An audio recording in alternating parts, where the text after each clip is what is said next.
بسم اللہ الرحمن الرحیم۔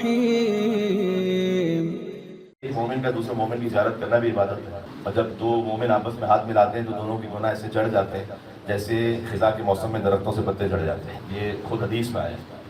تو لہٰذا جب آپ مسجد میں یا امام بارگاہ میں تشریف لاتے ہیں اور ہاتھ ملا رہے ہوتے ہیں، حدیث میں آیا ہے کہ 70 ثواب ہیں اور 69 اس کے لیے ہیں کہ جو زیادہ محبت کے ساتھ اپنے برادر مومن سے ہاتھ ملائے ہو قربتاً اللہ۔ ہاتھ ملانا قربتاً اللہ ہوتا ہے، اس لیے کہ کبھی سلام بھی قربتاً اللہ نہیں ہوتا، کسی اور مقصد سے ہوتا ہے۔ سلام کا جواب بھی کسی اور مقصد سے ہوتا ہے۔ کوئی چھوٹا آدمی اس نے سلام کیا، کسی بڑے آدمی نے سلام کیا اور ہم جواب دیتے وعلیکم السلام ورحمۃ اللہ وبرکاتہ، اور اگر ویسے کسی نے سلام کیا کہ جس کا کوئی اسٹیٹس نہیں ہے خاص، ہم نے 1.5 انچ کی گردن ہلا کے کہا سن لیا جاؤ ٹھیک ہے۔ تو اگر جو ہاتھ ملانا ہے اور مومن سے ملنا ہے وہ اللہ سبحانہ وتعالیٰ کی خوشنودی کے لیے ہے، تو اسی وقت دونوں گناہوں سے پاک ہو جاتا ہے۔ یہ عظمت ہے، اور یہ ہے انشاءاللہ ہمیں یقین اس مولا کے صدقے میں کہ جس کے چہرے کو دیکھنا عبادت ہے۔ آپ مولا کے ماننے والے ہیں کہ جن کے چہرے کو دیکھنا عبادت ہے۔ تو اس خاطر کہ جب آپ کی خدمت میں پہنچے ہیں اور آپ کی زیارت بھی ہو رہی ہے تو خود ایک عبادت بھی ہو رہی ہے۔ تو ذکر تو ہے بیوی کا، لیکن خود آپ سے ملاقات اور مومنین کے درمیان یہاں اٹھنا بیٹھنا خود ہی ایک عبادت ہے، بجائے خود ایک عبادت ہے۔ علی جی نبی طالب علیہ السلام کے چہرے کو دیکھنا عبادت ہے، قرآن کو دیکھنا بھی عبادت ہے، اور والدین کو محبت سے دیکھنا بھی عبادت ہے، اور کعبے کو دیکھنا بھی عبادت ہے۔ یہ تمام احادیث ہیں۔ اور ماشاءاللہ مولانا تشریف فرمائے مولانا مصطفیٰ بنانی صاحب، کسی عالم باعمل کو بھی دیکھنا عبادت ہے۔ بات واضح، یعنی کم از کم 5 احادیث ہیں کہ کس کس کو دیکھنا عبادت ہے۔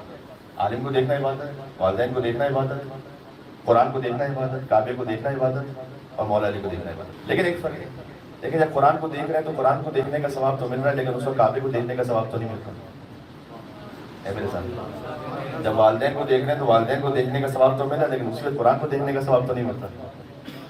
اور جب قرآن کو آپ دیکھ رہے ہیں تو قرآن کو دیکھنے کا ثواب مل رہا ہے، تو مثلا عالم کو جو دیکھنے کا الگ ثواب ہے وہ تو اس وقت نہیں مل رہا۔ اب مولا علی کی شان یہ ہے، علی مع القرآن والقرآن مع علی۔ عالم کو دیکھنا ہو تو انا مدینہ ترین وعلی بابها، کعبے کو دیکھنا ہو تو یا علی مثلک مثل الکعبہ، اے علی آپ کی مثال کعبے کی مثال ہے۔ والدین کو دیکھنا ہو تو انا وعلی ابا هذه الامہ، میں اور علی اس امت کے باپ ہیں۔ تو اگر والدین کو دیکھو تو ایک ثواب، قرآن کو دیکھو تو ایک ثواب، کعبے کو دیکھو تو ایک ثواب، عالم کو دیکھو تو ایک ثواب۔ علی جی نبی طالب علیہ السلام کی زیارت کیجئے تو والدین کو دیکھنے کا بھی ثواب، کعبے کو دیکھنے کا بھی ثواب، قرآن کو دیکھنے کا بھی ثواب، کعبے کو دیکھنے کا بھی ثواب۔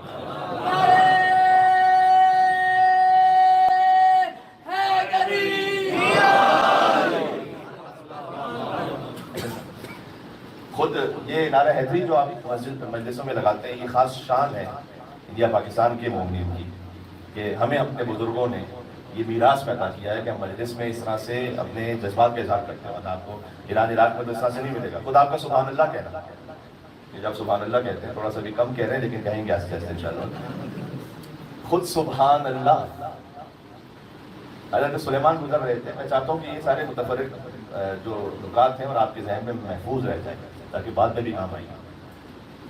حضرت سلیمان گزر رہے تھے، حضرت سلیمان کی حکومت تمام انبیاء میں اللہ سبحانہ وتعالیٰ نے جو دنیا کی ظاہری حکومت ہے اس طرح حضرت سلیمان کو عطا کی۔ اب ماشاءاللہ بہت سارے صاحبان سربت تشریف فرما، اللہ تعالیٰ ہر ایک رزق حلال میں وسعت کا برکت عطا فرمائے انشاءاللہ سے۔ تو حضرت سلیمان کی ایسی شان تھی، تو کبھی کبھی آپ کسی کو دیکھتے ہیں، کسی بہترین گاڑی میں دیکھتے ہیں، ایک دفعہ تو ہوتا ہے حسد، وہ تو حرام ہے، لیکن کبھی دل میں خیال تو کسی کا بہت بڑا بزنس ہوتا ہے، آپ کہتے ہیں کاش میرا بھی تھوڑا سا بزنس ہوتا، کاش میں بھی اس مقام کو جلدی سے پہنچ جاؤں۔ تو سلیمان علیہ السلام گزر رہے تھے نا، تو ایک بوڑھے نے دیکھا، کہا کہ پروردگار تو نے سلیمان کو اتنا دیا ہے، تھوڑا سا مجھے بھی دے دے۔ تو حضرت سلیمان تک کی آواز ہوا نے پہنچائی، ان کے کانوں تک حضرت سلیمان علیہ السلام کے پاس آئے اور آ کر کہا کہ یہ جو تو نے فرمائش کی ہے نا اللہ سے، تو یاد رکھ کہ اگر تو ایک مرتبہ اللہ کی خدمت میں سبحان اللہ کہتا تو یہ افضل ہے سلیمان کی پوری حکومت سے۔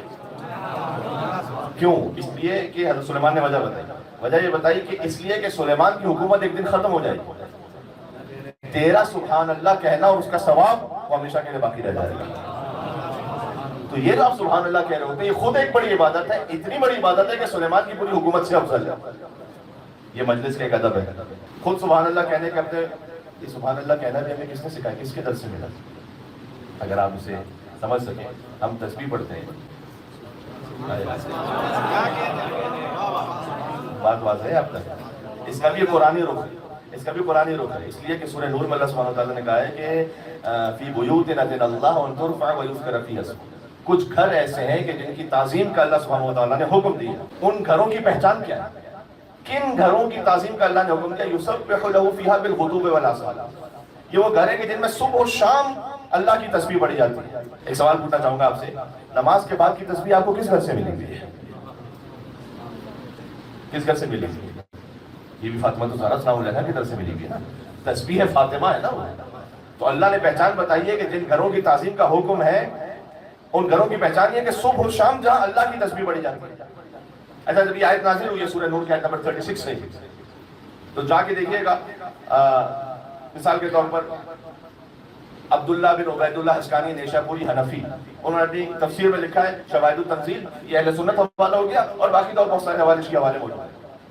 تو انہوں نے لکھا کہ جب آیت نازل ہوئی تو کسی نے کھڑے ہو کر حضور سے پوچھا کہ ایو بیوت ھذی یا رسول اللہ، یہ کون سے گھر ہیں کہ جن کی تعظیم کا اللہ نے حکم دیا؟ تو حضور نے فرمایا یہ بیوت الانبیاء، یہ انبیاء کے گھر ہیں کہ جن کی تعظیم کا اللہ نے حکم دیا. اچھا، جیسے نبیوں کی فضیلت بیان ہوتی تھی نا، تو بعض دماغوں میں خیال آتا تھا کہ رسول اللہ کا علی کو تو نہیں جوڑ دیں گے آپ، خود بخود بائی ڈیفالٹ یہ خیال آتا تھا. تو کبھی کبھی ہوتا ہے کہ آپ کے دماغ میں ہوتا ہے یار یہ نہ ہو جائے تو آپ وہ کہیں دیتے ہیں. تو ایک صاحب کھڑے ہو گئے، اب کتاب میں نام موجود ہے لیکن مجلس کے تقدس کی وجہ سے میں نام نہیں لینا چاہتا، تو جا کے خود دیکھ لیں جا کے. انہوں نے کھڑے ہو کے پوچھا وقام الیہ فلان، ایک صاحب کھڑے ہوئے، انہوں نے کہا کہ یا رسول اللہ یہ تو آپ نے کہا ہے کہ انبیاء کے گھروں کی تعظیم کا اللہ نے حکم دیا ہے، حاضر بیت میں نا یہ گھر بھی انہی میں سے ہیں کہ جن کی تعظیم واجب ہے. وَأَشَارَ إِلَى بَيْتِ عَلِيٍّ وَفَاطِمَةٍ، اور انہوں نے اشارہ کیا بی بی فاطمہ اور مولا علی کے گھر کی طرف. کیا یہ گھر انہی میں سے؟ تو حضور نے یہ نہیں فرمایا کہ یہ گھر انہی میں سے. فرمایا نام من افاضلھا، بات پہنچ رہی ہے آپ تک؟ فرمایا کہ جن گھروں کی تعظیم کا اللہ نے حکم دیا ہے یہ گھر انہی میں سے نہیں ہے، سب سے افضل گھر ہی فاطمہ الزہرا سلام اللہ علیہا، سب سے افضل گھر ہی ہے. ٹھیک ہے، تو یہ وہ گھر ہے کہ جہاں سے تسبیح بھی ملی، اور یہ وہ گھر ہے کہ جس کی تعظیم کا اللہ سبحانہ وتعالیٰ نے حکم دیا ہے، جہاں رسول اللہ نے خود تعظیم کر کے بتائی. اس گھر کی تعظیم خود رسول اللہ نے کر کے بتائی. مجھے نام پہ بات کرنی بیوی کے، خود بیوی کے نام کا جو مطلب ہے فاطمہ سلام اللہ علیہ. لیکن جب بھی کسی بھی نام کے لیے آپ مطلب تلاش کریں نا، اور خاص طور پر وہ اہل بیت علیہ السلام سے تعلق رکھتا ہو نام، تو 3 لغتوں کو چیک کریں کم از کم. 3 طرح کی لغت، ایک ہے مسلمانوں کی لغت، ایک ہے مومنوں کی لغت، اور ایک ہے اہل بیت کی لغت. فاطمہ کا مطلب سادہ سی بات کہہ دوں گا، انشاءاللہ بات آپ تک پہنچ جائے گی. مسلمانوں کی عام لغت میں ہے فاطمہ یعنی دور رہنے والی، اس کا لغوی مطلب یہ ہے. تو بیوی کا نام کیوں رکھا گیا؟ مومنوں کی لغت میں ہے کہ اپنے محبوں کو آتش جہنم سے دور رکھنے والی، اور اہل بیت کی لغت میں ہے کہ سمجھ میں نہ آنے والی. بات پہنچ رہی ہے آپ تک؟ لأن الناس فتنوا عن معرفتها، اس لیے کہ انسانوں کو دور رکھا گیا ہے بیوی کی معرفت سے، اس لیے بیوی کا نام ہے فاطمہ. یعنی کوئی پہنچ ہی نہیں سکتا، اللہ تعالیٰ نے دور رکھا ہے. یہ وہ مقام ہے کہ جہاں پر رسائی ہی نہیں، یعنی انبیاء کی بھی رسائی نہیں ہے. اس لیے رسول اللہ صلی اللہ علیہ وسلم سوائے رسول اللہ کے ظاہر ہے کہ وہ افضل کائنات ہے. اس لیے حضور مکرم جب احترام میں بلند ہوتے ہیں بی بی فاطمہ الزہرا کے، تو آپ یہ نہیں سمجھیے گا کہ باپ بیٹی کے لیے کھڑا ہوگا، ورنہ تو ہر باپ کے لیے سنت رسول ہے کہ وہ بیٹی کے لیے کھڑا ہوگا. آپ کو ماشاءاللہ اللہ سبحانہ وتعالیٰ نے اولاد عطا فرمائی ہیں جن کی بیٹیاں ہیں، خاص باپ کے دل میں ایک بیٹی کے لیے محبت ہوتی ہے، وہ ایک الگ ہی محبت ہے. تو وہ جو محبت ہے بیٹی کے لیے، تو کیا کبھی ایسا آپ نے کسی عالم سے فتویٰ سنا ہے کہ جب بیٹی آئے تو سنت رسول یہ کہ آپ کھڑے ہو جائیں؟ نہیں. تو کیوں نہیں ایسا؟ تو رسول اللہ تو کھڑے ہوتے تھے. کلما کانت دخلت فاطمہ قام الیہا، جب بھی بیوی تشریف لاتی تھی، اس کا مطلب یہ کہ فقط جوانی میں نہیں، بچپن میں بھی جب تشریف لاتی تھی تو بیوی کے احترام میں رسول اللہ کھڑے نہیں ہوتے تھے. قام بہا نہیں ہے، اب قام الیہا، آگے بڑھ کر استقبال کرتے تھے، ان کی پیشانی اثر کا بوسہ لیتے تھے. وہ اجلسہ فی مجلسی، اور وہاں بٹھاتے تھے جہاں رسول اللہ خود تشریف فرما ہوتے تھے. اگر آپ ایک جملہ یہ تھوڑا سا بیدار سماعتوں کے ساتھ سنیں تو میں آپ تک ایک بات پہنچا دوں. یعنی رسول اللہ اپنی جگہ پر بی بی فاطمہ کو بٹھاتے تھے اور سمجھاتے تھے کہ میری جگہ پر ہر ایک نہیں بیٹھ سکتا، میری جگہ پر یا فاطمہ بیٹھ سکتی ہے یا علی بن ابی طالب بیٹھ سکتے ہیں. بس یہاں پر فقط تو اپنی جگہ پر بٹھاتے تھے. تو کیا یہ ہر باپ کے لیے سنت رسول ہے؟ تو کیا بیٹی کے لیے خالی احترام ہے؟ نہ، بیٹی کے لیے کھڑے ہونا سنت رسول نہیں ہے، فاطمہ زہرا کے لیے کھڑے ہونا سنت رسول ہے.